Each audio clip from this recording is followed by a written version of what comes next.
guys want to kind of just go to the next slide? Psychoanalysis. Psychoanalysis is actually another school of thought. It's founded by Sigmund Freud. The whole idea behind psychoanalysis is the unconscious mind was actually introduced. So now we're talking about the unconscious. All your other thoughts before this were all about conscious mind. Now we're finally getting into what is called the unconscious mind. Freud believed in what he called the iceberg theory.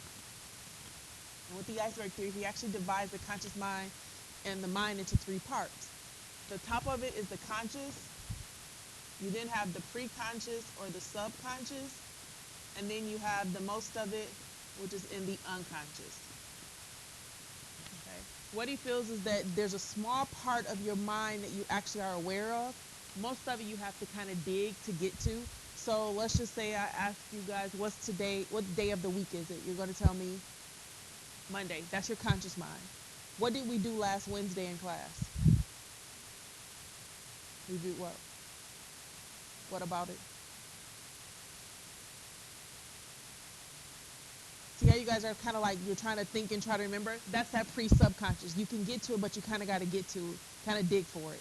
Now, everybody here is over the age of 5, correct? Okay. January 2nd, you're 5 years old. What were you doing?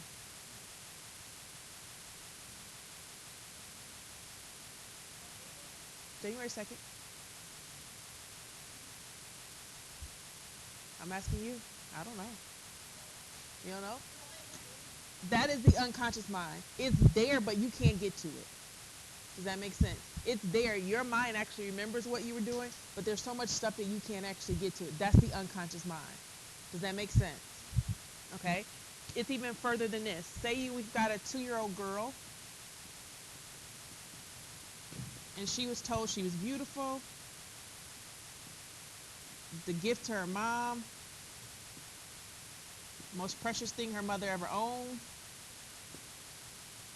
the highlight of her life. Nobody's better than her. She is the greatest. She deserves everything in the world. She is the princess. She's 2 years old. Okay? She's now 42. What type of person is she?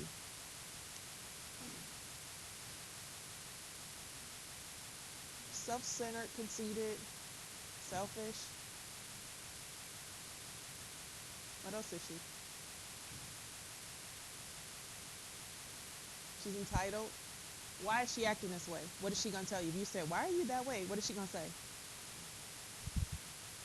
How's she probably going to answer that? Is she going to remember that? She'll probably just say, this is just me. This is who I am. I've always been this way. But the problem is, it happened as early as 2. Now let's flip it and say her mother told her she was worthless. She was a mistake. She's an accident. She never should have happened. She's a waste of space. What does that 42-year-old look like? Depressed, sad, low self-esteem, lonely. She might also be really ambitious, really driven, a perfectionist. And why is she acting this way? She's probably going to say, it's just me. It's just who I am. Why? Literally because there's things that happened to you when you were 2 and 3, things that were said to you. You don't recall it, but it's actually shaped who you are today. Okay? And Freud introduced that whole concept. All right? Now, Freud believes that everybody in this world is actually driven by 2 things, sex and aggression. He thinks everything you do is based on those 2 things, sex and aggression. Okay? He feels this way. He embeds it into everything. He thinks this. He literally feels that we have defense mechanisms when we can't handle things. He also does a lot of your dream analysis. So Freud literally thinks that every dream you have has a purpose. Okay? He also believes that women have what is called penis envy. Yes. Freud believes that women have what is called penis envy. Because you lack a penis, you are envious of the idea that you lack control. So your whole life you're fighting to gain some type of control because you lack this one body part. As women, do you disagree? You do? Okay, let's test this. You're in a relationship, and he tells you, I run this household and everything that's in it. What's your first thought? Matthew said the right word. Woo! He think he running something. Your first thought is what? Why do you have this thought? Why is this reaction coming from you? You want to control. Why?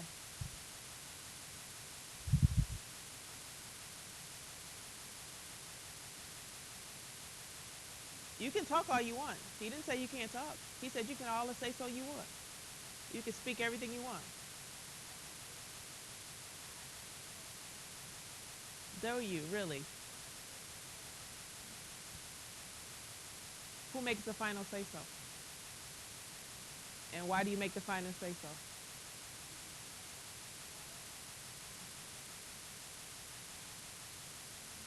What is she naming? Characteristics of a what person? Independent person who does what? Because they control things. Independent, strong people do what? They control things. Even if you see CEOs are what? Independent, strong people who control things. It's just that in society we've learned this word control means, oh my goodness. It's like something we don't want to do. But technically it is what we all want to do. Men want to do it just as much as women want to do it. Okay? The thought of first thing you want to say, remember when you were 13 and you decided you were an adult? Okay? It was that epiphany. You woke up and you were like, I am grown. I am 13. And what was your thought? Your parents is not going to do what? Tell me what to do. They will not control my life.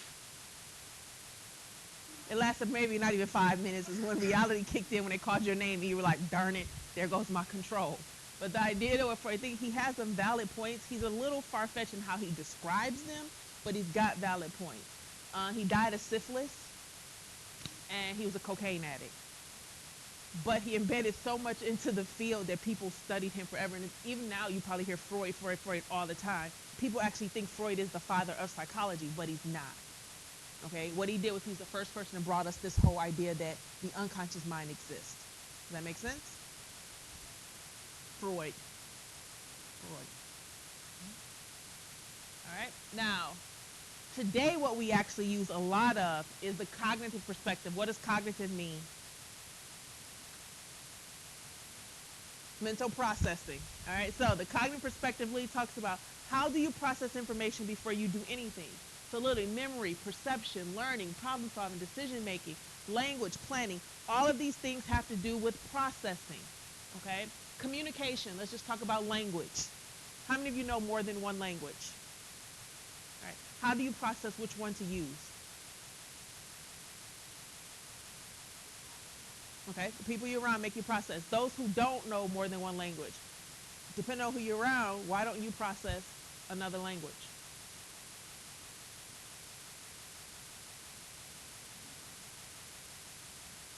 You don't understand or comprehend. So how do you process them? Slowly. Matthew said just slowly. How do you process? If I am standing in a room with someone who speaks a totally different language than me, can I process them?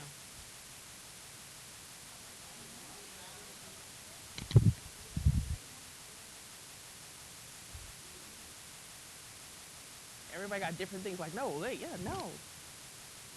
Can you process?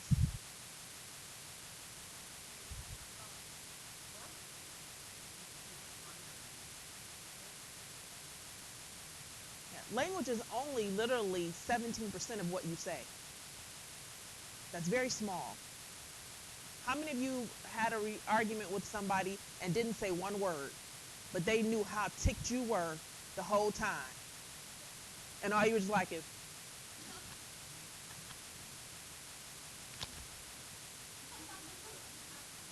and they were like, it's not that bad. You like, okay? Literally because we process body language, we process eye movement, we process all totally different things. So language is so small, but we go from our perception. Now, perception is a huge one. What's wrong with perception?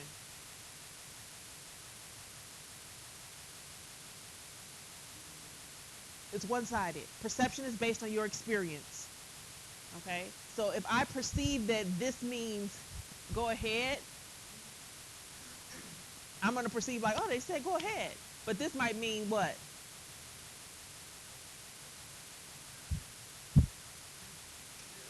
Second. Yes. Perfect example. I'm trying to think of some other things. Even some languages that we use. Perfect example.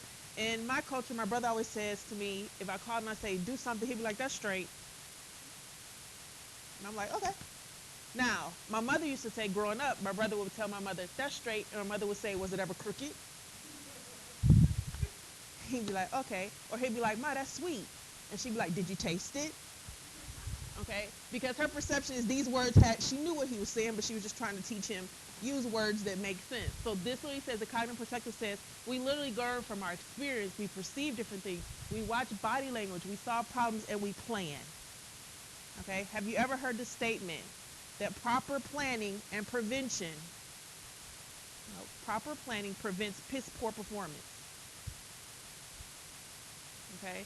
You ever heard if you don't fail, you fail to plan, you plan to fail? That's the whole idea. Prospectively means process what's going to happen. Make sense? Humanistic. Probably one of the most difficult perspectives. It was actually founded by Carl Rogers and Abraham Maslow. And what the whole idea behind them, and you'll learn more about them later, Maslow literally said that we have what's called the hierarchy of need. We are trying to reach our full potential. Okay? He says that we're born with what is called a blank slate, which is called tabula rasa, but you don't have to write that down. And the idea is that we come into this world with an empty slate. Your experience then builds who you are. You come to the world with an empty slate, and your experience builds who you are. His idea in the humanistic theory literally is everybody can be a good person. Builds who you are. Everybody can be a good person. Now there's a catch to this. Because you feel everybody has the potential of a good person, when you are humanistic, you must find the good in everybody. Does that make sense? What makes that difficult?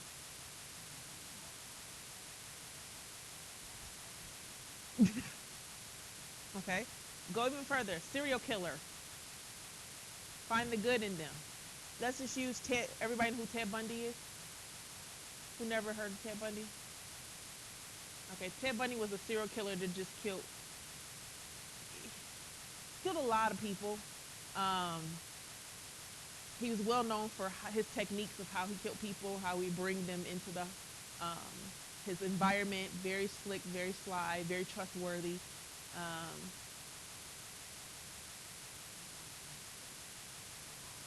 Yeah, Ted Bundy and Jeffrey Dahmer were kind of pretty much one of your best known people. They would eat people, cut them up. They did all kind of weird things like that. But they were known. Now, this is your client. You've been called to the jail to actually meet Ted Bundy or Jeffrey Dahmer. What's the good in them? You're humanistic. You must find the good. What's the good? Okay? So what's your good you found in them?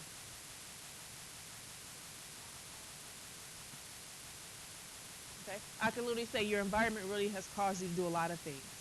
If you were in a different environment, you probably would have had a better chance. What's some other things I can see?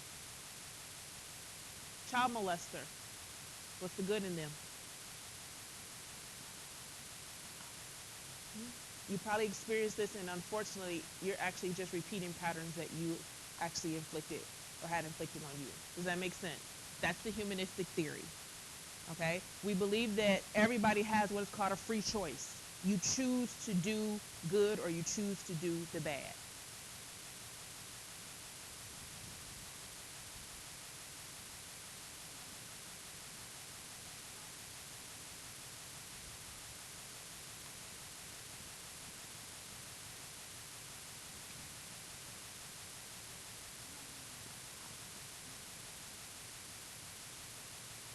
Unfortunately, our world is a very negative place.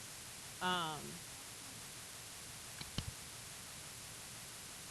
we talk they talk about that in regards to finding out if if being a criminal is actually a gene.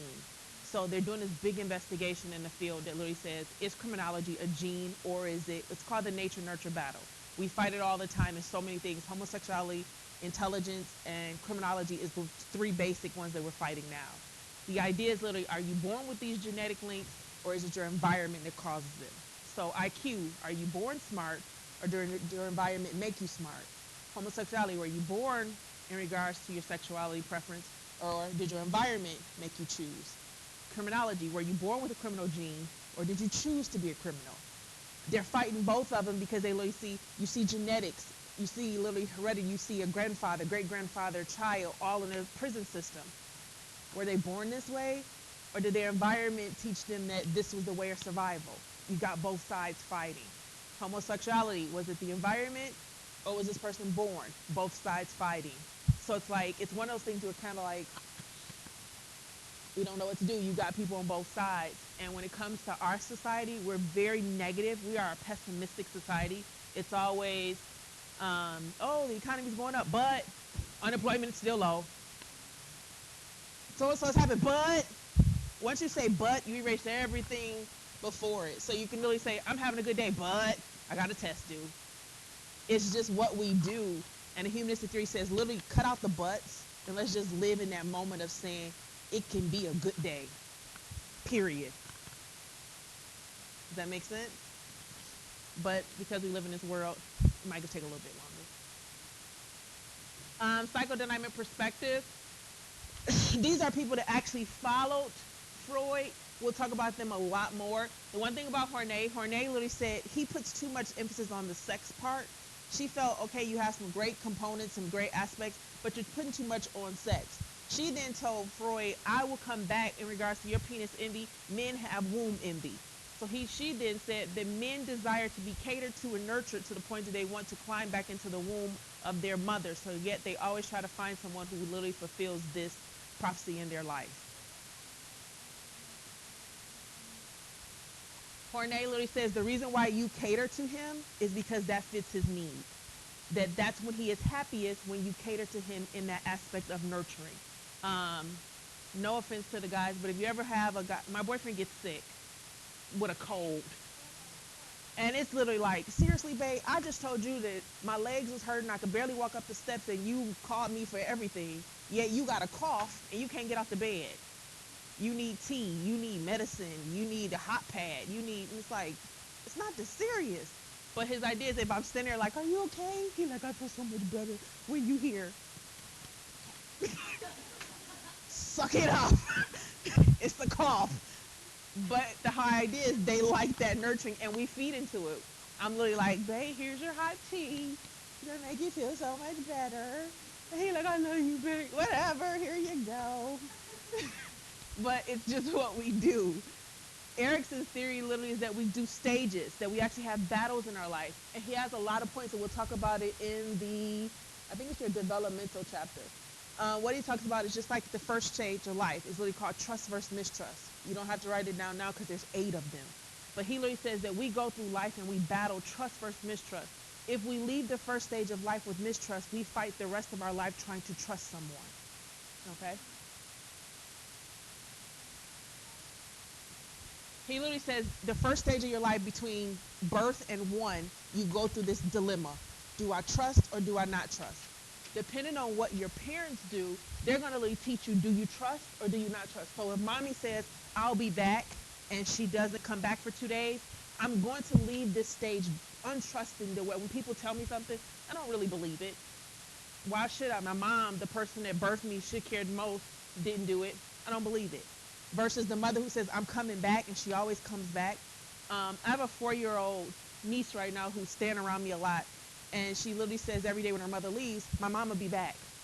And I'm like, yeah, she will. She goes to work. I'm like, yeah, she does. She'll be back after work. I'm like, yeah, she will. Are you going to work? I'm like, yeah. You'll be back after work? I'm like my mom comes back after work? I'm like, yeah, like your mom comes back to work. Okay. I see you when you come back from work. I'm like, okay. Her idea is that I trust this, that when you say you're coming back, you do what you're saying. Does that make sense? Erickson has 8 of these, so you'll go through all 8. You'll go through all 8, okay? Social cognitive just literally talks about how a person processes their environment. Social cognitive, how a person processes their environment. Social cognitive, how does a person process their environment?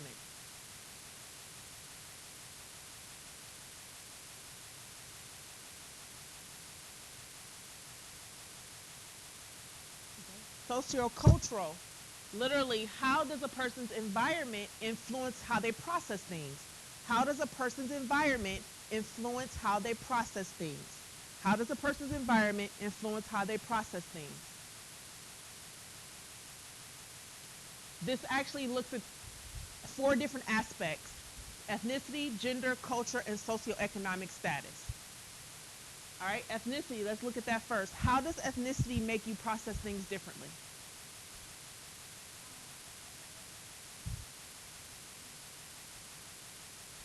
I'm asking you guys. How does ethnicity influence how you process things in regards to your environment, your social interactions, things like that? I'm gonna tell you. Let's stop for a minute. Y'all be like, my biz? Those is questions. I need statements. What are y'all saying it is? Attitude like? So you think ethnicity determines people who come to work on time? Yes, it is.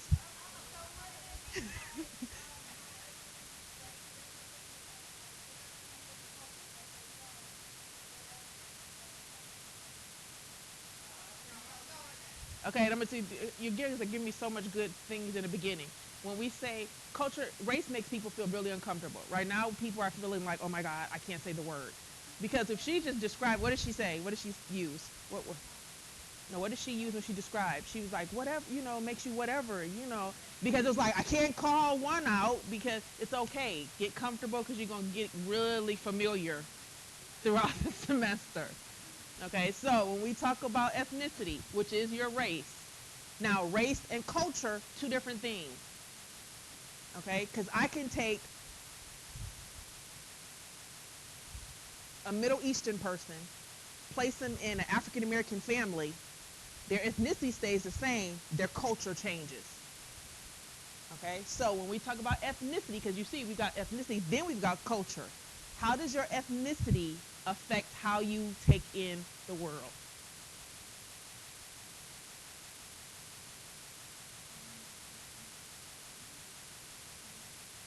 You just went back to culture.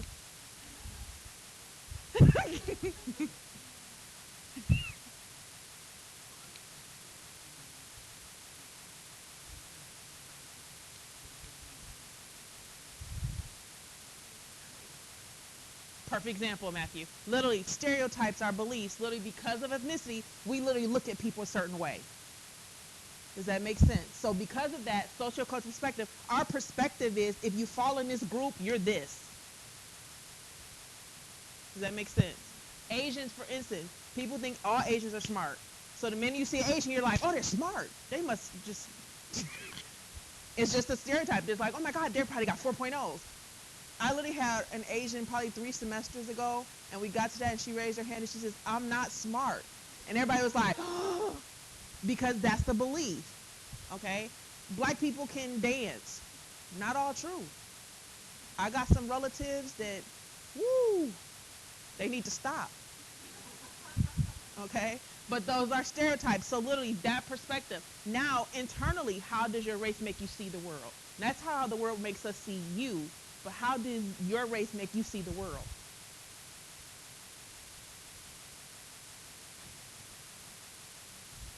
Association. You start to associate with that. What's another one? As a person, you all here have ethnicity. How does your ethnicity make you see the world?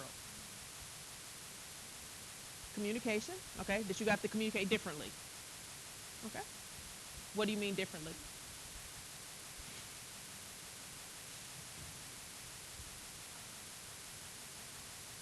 Okay. Perfect example. If my thought is I have an accent, I'm always prepared for somebody to look at me differently. So I'm always trying to make sure I overcompensate to take away this accent. Perfect example. Give me another one. How many of you never thought about how your ethnicity affects how you see the world? Okay. Okay.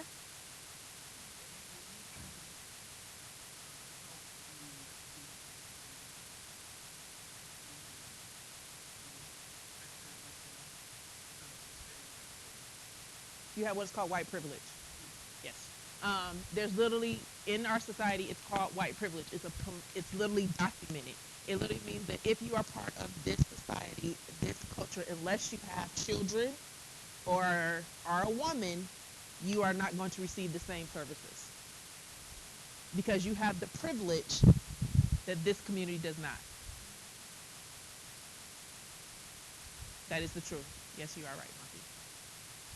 And see, some of y'all didn't know it because you're not what? A white male.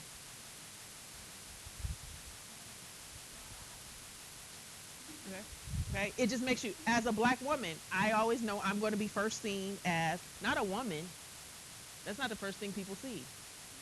And I'll tell you, literally sitting in my office, one time somebody calls and they said, Dr. Madison, I need to come see you. I said, sure, come on down. That's all I said. Sure, come on down. They get to the door. They look in. They look at the door again.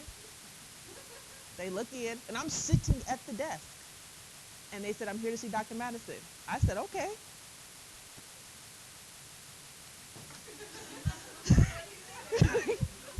And they said, do you know when she'll be back?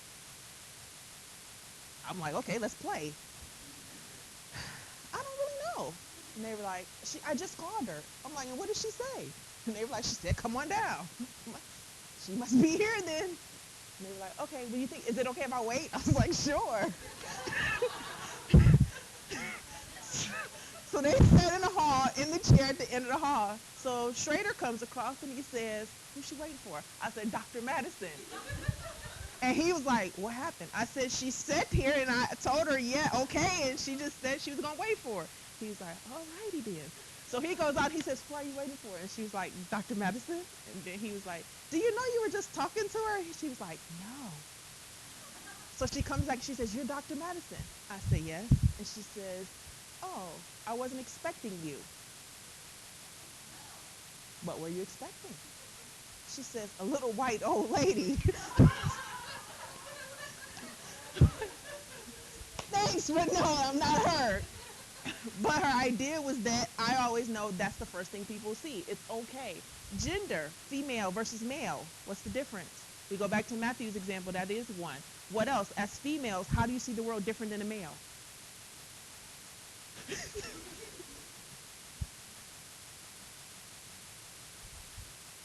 Perfect example page. Yes. What do we have to? Got more to prove. You're not even going to get paid the same. Okay? If you go in, I'm going to tell you guys as females, heads up, when you go to a job interview and they say to you, say you're not a mother right now, or you are a mother and you plan on having more kids, they're going to ask you this question. In the next 5 years, what do you see yourself doing? And what are you going to say?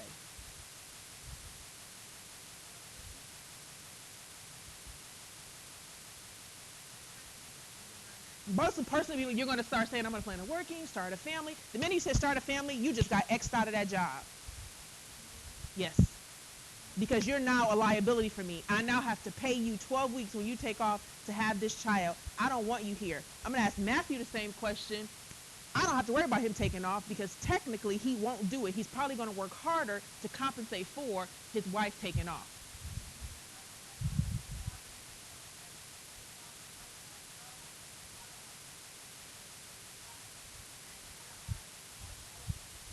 It's the question they cannot say, do you plan on having a family? They can't ask you that. That's against the law. But what I can say is, in the next 5 years, where do you see yourself professionally and personally? The minute you say having children, I'm done. And I'm going to literally say, I'm going to send you that lovely note. We've found a qualified candidate that best suits our needs. In other words, I found somebody who already got kids and don't want no more kids and will not be planning on having kids while they're working for me. Does that make sense? Okay, socioeconomic status, that's really financially where you are. Financially, how many of you are just rolling in the dough? You're just really good right now. You don't need any extra money. Right, me neither. All right. So how does that make me see the world right now? I'm going to tell you, for instance, we had this whole financial crisis in the world. Crisis. I'm going to be honest with y'all. I didn't know it was a crisis because I still made, I was still paying the same bill. The power company still stayed the same. My check still stayed the same. And I'm like, the crisis. The stock market had crashed. It's like, wow, did it? Hmm. Do I need to be looking for something? Okay? Because our economic status literally says how we see the world. We weren't literally saying, oh my God, rush out, take all my stocks out. Okay? Does that make sense? All right. Diversity, you kind of learned yourself. We won't go in that. Now, psychological study. What do you have to do by the end of November? What's due for you? What is the critical thinking all about?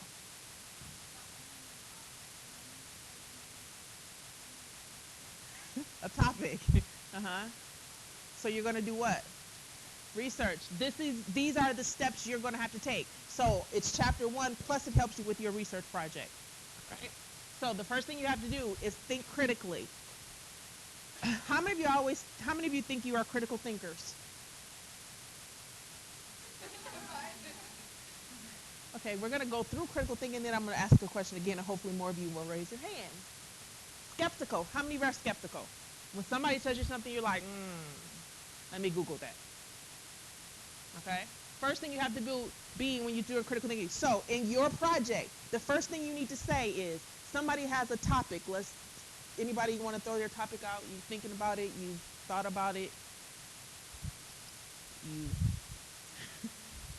All right, I'm going to make up one.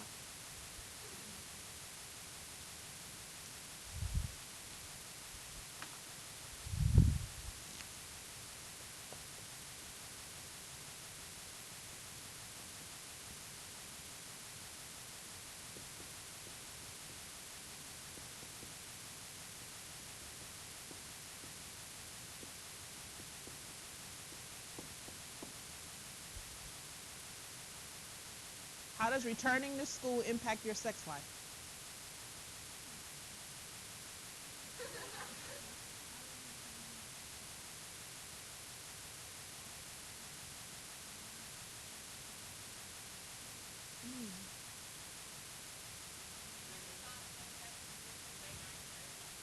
Late night study and message you up. What you got?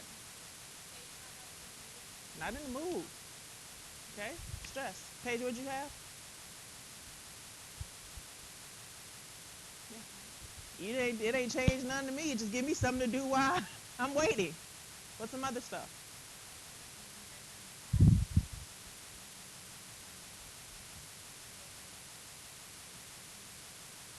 It lasts forever.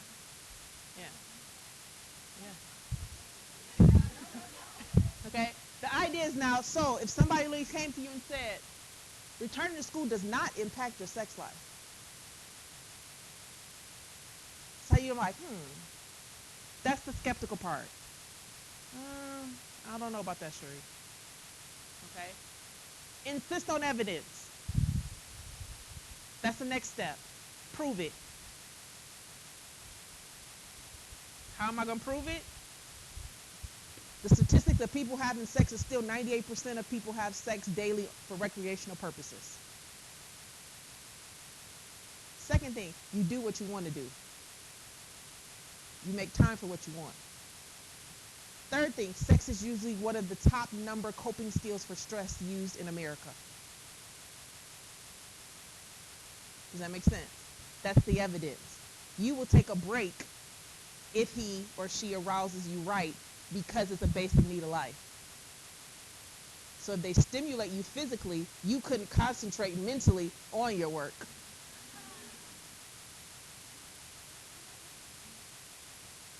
Let that music in the background start, and you in there typing a paper, and the music comes on.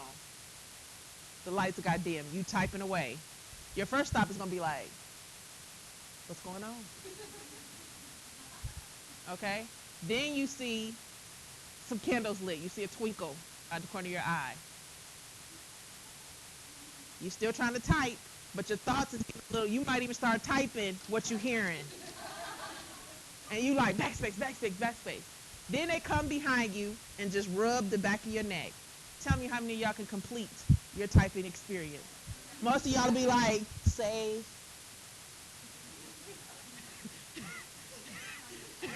Some of y'all might not even say it. You just might be like, I hope this saved. Okay? I'm listing my evidence. Okay? Examine the definitions. Now we got an issue when we talk about definitions. Returning to school, that might be the first one. Returning, do I mean first time or do I mean for the next semester? Some of you, this is your first time returning to school. It's going to be a little bit different for you compared to somebody who's already been in school and you're just returning for the next semester. Does that make sense? Impact, what do I mean by impact? Positive or negative? And then sex life, what do I mean about sex? Am I talking about the physical act or am I talking about the intimacy? Am I talking about the closeness? You've got to define your terms. Okay? Next one, assumptions. I didn't have to make an argument. I got to really say yes, it's going to happen or no, it's going to happen, and then I'm going to conclude with my surveys. Okay? Everybody got it? So when you do your assignment, those are the first steps you're doing just before you actually start your paper. Got it? All right. What you want to make sure you do, consider alternatives. Literally, if I look at this topic, are there any other ways I can look at it? What are some other ways I can look at this? Because this is broad. What's some other ways I can look at this?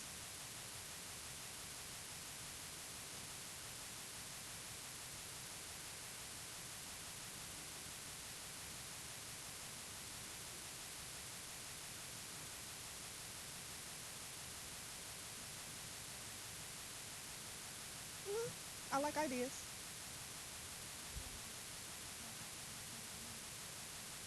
Okay, I can look at it and really say, okay, I'm going to look at return to school impact, and I'm going to say, does the impact actually on sex actually going to ruin the relationship? So now I just looked at it as a whole alternative. I'm now saying that sex life is going to mess up the relationship as all just tie it back to going back to school. Does that make sense? I might literally say, instead of looking at, I'm going to see for women, is it a bigger impact than for men? I'm going to look for men. Do men actually use or have sex less? You're going to look at all those things. Don't oversimplify. Don't get really small. Don't really say, how does returning to school for women on Mondays and Wednesday classes affect their sex life on the weekend? Don't do that. Got it? Don't overgeneralize. Don't really, when you start writing, say all women. You didn't survey all women. Does that make sense?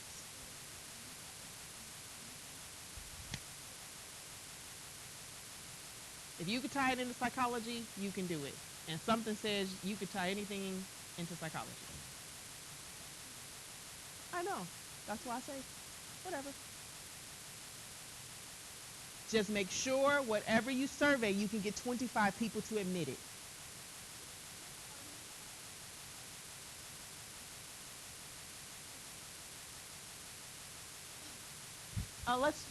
Let's on Wednesday, bring your critical thinking assignment, print it out, and let's go over it. Okay? We're going to go over it in detail for people who are like, oh my goodness, what is she talking about? And for those people who are, oh my goodness, I don't even know where to start. And for those people who are, why is she talking about this so early? I'm not doing this until November 1st. Okay? I'm going to tell you, you have to find 25 people to survey. That takes some time. Because unfortunately, everybody's not as eager to finish your assignment as you are. All right? And be careful with your topic. Your topic literally dictates how many people are going to. So if you're going to do child molested, if you've ever been child molested as a child, 25 people will probably not admit that. Okay? Have you ever engaged in homosexual activity? 25 people might not admit that.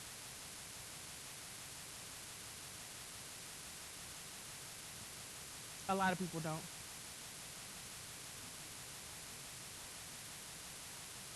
I hope it hears some crashing. What I usually tell people, take a piece of paper like this and literally say, what is the one topic that excites me? And I don't care what it is, whatever excites me, write it down. Then when you write it down, start to filter it smaller and smaller. What did you say your topic was? Okay, I'll have softball here. Now I'm going to literally say, what about it? What is it that, what do I want to know about it? As I start going further and further, I'm going to get smaller and smaller and smaller till I get my topic. Does that make sense, everybody? You want to start your brainstorming. And if you have it, you come to my office and say, I want to do something on blah. and then we're going to filter down until you get to your topic. All right. You're doing actually what is called the scientific method. Has anybody ever heard of the scientific method? Yes. Okay, these are the steps in the scientific method. You are going to perform these. You're going to come up with a theory. You're going to write your research question, create hypotheses, test them, and conclude. That is exactly what you're doing. Psychological theory, research topic, question, hypothesis, test your theory, discuss it.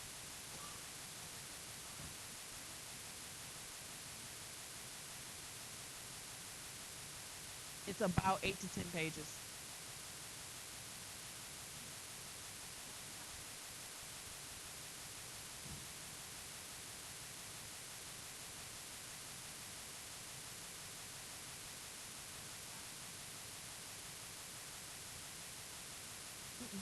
It could be something you just one day was watching TV and they were like, blah, blah, blah. You was like, I wonder how many people do that.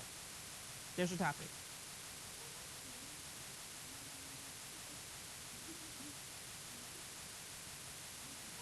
Now, another thing, please make sure people want to participate. I'm going to tell you one topic to try to stay away from. Studying. It's boring. 25 people probably will not answer your survey about studying. Just helpful hint. Okay, get something interesting. Got it? Good. All right, sample sizes. Now, there's different ways you do samples. Sample literally is a segment of a population. So when people say I have a sample, it literally means I have a segment. You're going to have a sample size of 25. All right? Your population. Sample size might be 25, but my population might be women ages 15 to 25. Yes, Marcy? If you are doing a comparison, yes. If you're just looking and you're going to see if males versus females change your demographics any, no. So if I am comparing, if I say I'm going to compare male versus females here, I need 25 of each so I can be valid. If this wasn't my topic, but I just want to see, I noticed that more men, blah, blah, blah, I can use it that way. Does that make sense, everybody? Okay. Your population, you want to use these words in your write-up because I look for these words. Sample size. I've got, some of you might have more than 25. If you use SurveyMonkey, you'll probably have more than 25.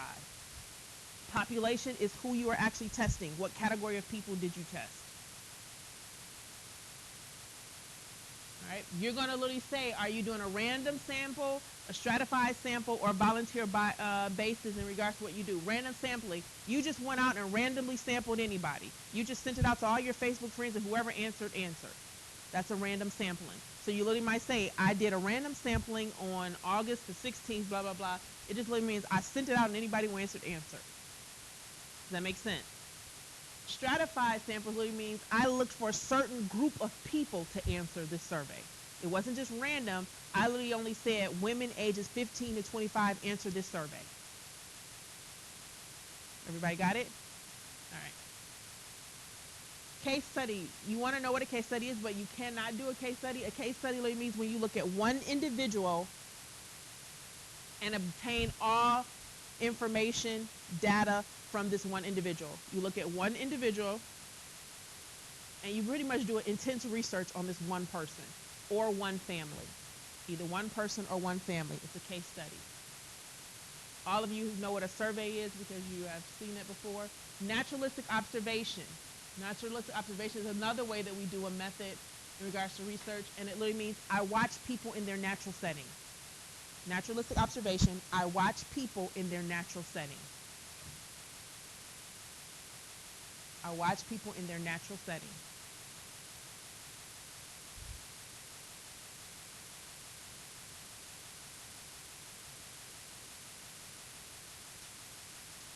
All right. You can also look at a correlation. A correlation means I look at two different components and I see how one relates to another, but not how it is cause and effect. I look at how they relate to each other, not their cause and effect. I look at how they relate to each other, not their cause and effect. So, an example of this is what we have, positive or negative correlation. Positive correlation really means as one goes up, the other one goes up. It's not a cause and effect, it's just a relationship. As age goes up, health goes what? Down. What goes up and goes up as well? Give me something as this increases, this increases. It's not the cause. Your aging growth. Okay. Yeah and no. Um, as you get who? To a certain point, you start shrinking. Yeah. So it goes the same as they're saying. So we can literally say, as you, that's a catchy one. There we go. The more money you make, the more taxes you pay. It's just a correlation. It's not a cause and effect. It's just a correlation. That more money means more taxes. They correlate. Does that make sense? Give me another one. As this increases, this increases. Nice car, higher insurance. Not a cause and effect. It's just, if I got to pay more out of this car, I need you to pay more to me. Give me another one. One more. There you go. The higher education, we wish. Yes, but no. But okay. Higher education, the more you should get paid. Should. I'm going to use the word should. Yes? Cool. Now, negative. As this one increases, we notice this decreases. Give me an example. Negative correlation. As this increases, this decreases. Give me something. There you go. Your age, decrease in all your sensations. You taste different, you hear different, you see different. Give me another one. There you go. House, unfortunately, it decreases in value. Car off the lot, decreases in value. Okay? It's really bad. Computers, you buy it, it decreases in value and probably speed. Yeah, probably as you were purchasing it. The next one's coming online. Does that make sense? Positive correlation, this increases. Negative, this increases, this decreases. Yes? Good. All right, experimental method. This is important because I look for this. This is actually on your rubric and part of what you are graded for. You must identify your independent variable over your dependent variable. Your independent variable can be manipulated. I can change it. My independent variable can be manipulated and changed. Independent variable can be manipulated and changed. Independent variable can be manipulated and changed. Dependent variable is what I am actually testing, and it stays the same. Dependent variable is what I am actually testing, and it stays the same. What I actually test, and it stays the same.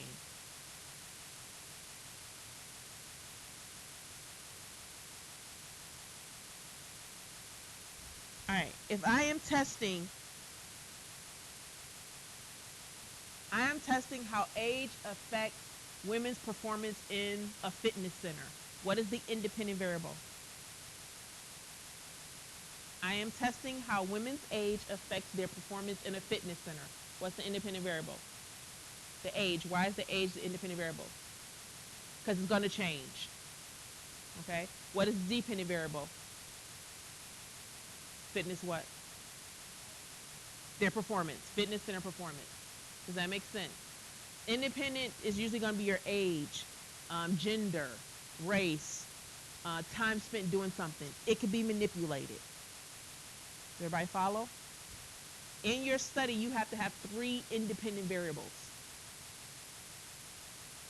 In your study, you must have 3 independent variables.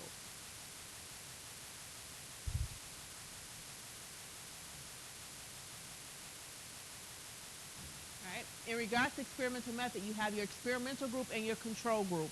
Your experimental group receives the independent variable. Your experimental group receives the independent variable.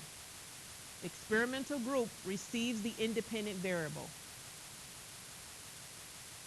The experimental group receives the independent variable. Control group does not. Independent variable, experimental group, control group does not. So if I'm looking at how sunlight affects study time and concentration in the classroom, this class I'm going to open up the shades, close the shades. Across the hall, I'm just going to let the sun shine in, and I'm not going to do anything to it. Which group is the experimental group? They open the shades and close it. Control group will be across the hall. Nothing is done to them. No manipulation. Got it? Placebos. Placebos are literally fake interventions. Placebos are fake interventions. Sometimes during an experiment, a person that is participating will receive a placebo just to see if it's actually working or is it the mind that said it worked. How many of you take Tylenol, Motrin, Aleve, Advil, Excedrin, all those things? Okay, when you take it, how long does it take to work? About 20, 30 minutes? You feeling good? Some of you even less than that. The problem is it takes 45 minutes for the medication to actually get into your system. But what happens the minute you take the pill? You feel better. The brain literally says, I took medicine. I'm doing better. Okay? That's literally a placebo. If you ever hear of cancer projects and cancer research, they'll actually give certain cancer patients the treatment. Some cancer patients will not receive treatment just to see if it's actually the treatment or if it's the mentality that will actually start the healing process. Okay? Your doctor will do this also if you are a hypochondriac. They'll give you a sugar pill. If you go to a doctor all the time complaining about something, the doctor knows that you are a hypochondriac. They will then give you a pill to take once a day, but technically there's nothing there but sugar. Okay? Y'all might want to take y'all medication. Blind study. A blind study. You got a blind study and a double blind. The blind study literally means the person that is being investigated is unaware of the investigation. The person being investigated or researched is unaware of the research or investigation.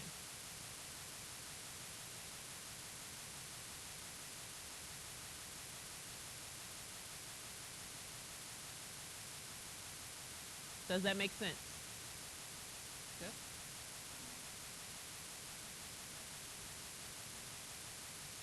It could even be a research project. Say we're looking at how women walk into school. That's just what we're going to do. We're just going to sit outside and just watch women walk into school. That's a blind study. Okay? Double blind, the observer and the person investigated does not know what the research is about. The observer and the person being observed does not know what the research is about. The observer and the person being observed or people being observed do not know what the research is about.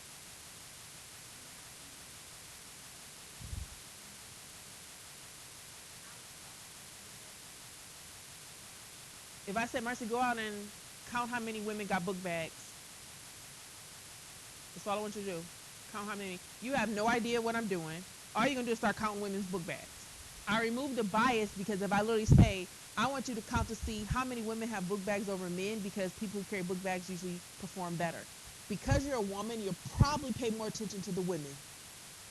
Does that make sense? So if I do a double blind, I don't tell you anything other than I want you to go do this. Does that make sense? All right, ethics in research and with humans. In the field of psychology, we are bound to have a lot of ethics in regards to what we do. In regards to research projects, you have to usually have everything go through what's called an ethic review committee, or what we call the IRB, the Institutional Review Board. Anytime we do any type of investigation, research, or whatever, we have to go before the IRB. The IRB then literally says, are you promoting individual dignity? Are you human welfare? And is this scientifically integrity? I am your IRB board. Okay? It literally means if I say this is not a topic that is humane, I can throw it out until you have to start over. All right? When you're writing a big paper on the university level, you have to go before the committee. That's literally a huge committee at the university. They then tell you they approve it or disapprove your topic. Okay? You can actually have your topic ready, be on a roll, ready to go, and they tell you no. You got to start over from scratch. All right? You always have to have an informed consent. This is why you guys, SurveyMonkey or the informed consent, which is on the website, on Angel. Everybody has gone over the critical thinking folder, correct? If not, tonight might be the time you want to go into it. The consent forms are there. Confidentiality. This is huge in the field of psychology. Confidentiality is so huge in psychology that as a therapist, if my clients tell me anything, I am bound to where I cannot tell anybody unless it's for two reasons: intent to harm self or intent to harm others. So if somebody came in and said, Sheree, last night I killed the neighborhood, everybody in it. No, I cannot tell anybody. It's between me and my client because it's already been done. If they say, Sheree, tonight I'm taking out the whole neighborhood, I'm calling the police then because it's about to happen. I can prevent, but I cannot do anything about what has already been done. So if my client comes and says, they've been looking for my wife's killer and I'm the person who did it. All right, let's talk about it. But I cannot call anybody about it. Okay? I can't. I'm bound literally by ethnic principles that I don't tell anybody. And we're very careful about what we write down because all of our notes can be subpoenaed. We can be subpoenaed too if we go to court and they literally say, Sheree, this person, let's just say Matthew, took out the whole neighborhood last week. And they're like, Matthew, I'm sure you've been seeing Matthew. Mm-hmm. Has he talked about his neighborhood? I don't recall.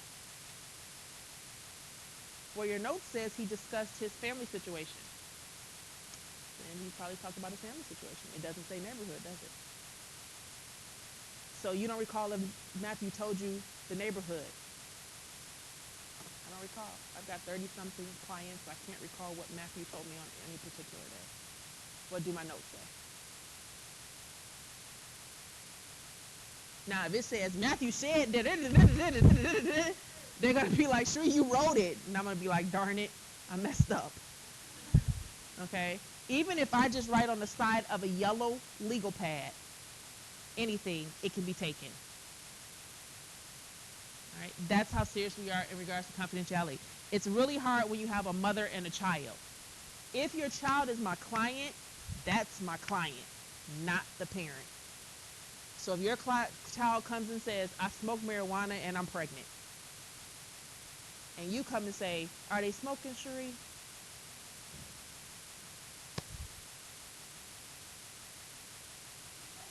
I'm going to say that your child is my client.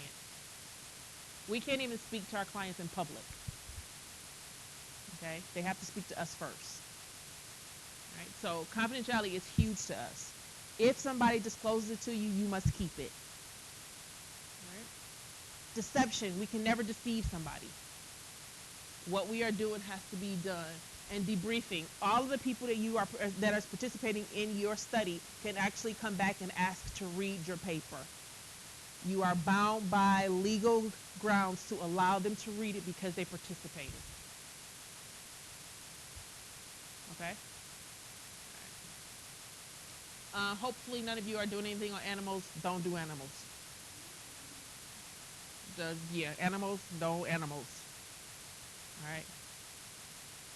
All right, chapter 1 complete. Any questions on chapter 1? You are ready for the quiz for chapter 1. What did I tell you about quizzes here? Do the 5. If you open it, you got to finish it. How many questions are there? 10. How many minutes do you get? 20. It's all multiple choice. Any questions about the quiz? 20 minutes. 10 questions, 20 minutes. Now, for some of you are all anxiety-filled, time-based people that when you see a timer, you freak out. Get you a little Post-it, cover the time. It's enough time to complete 10 questions. But if you still keep looking like this, you're going to waste a lot of time. You should have already had it.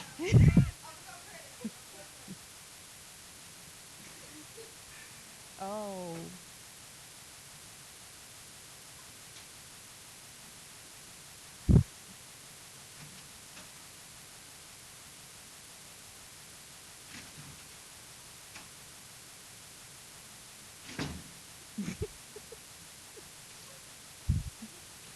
Okay, thank you, Paige.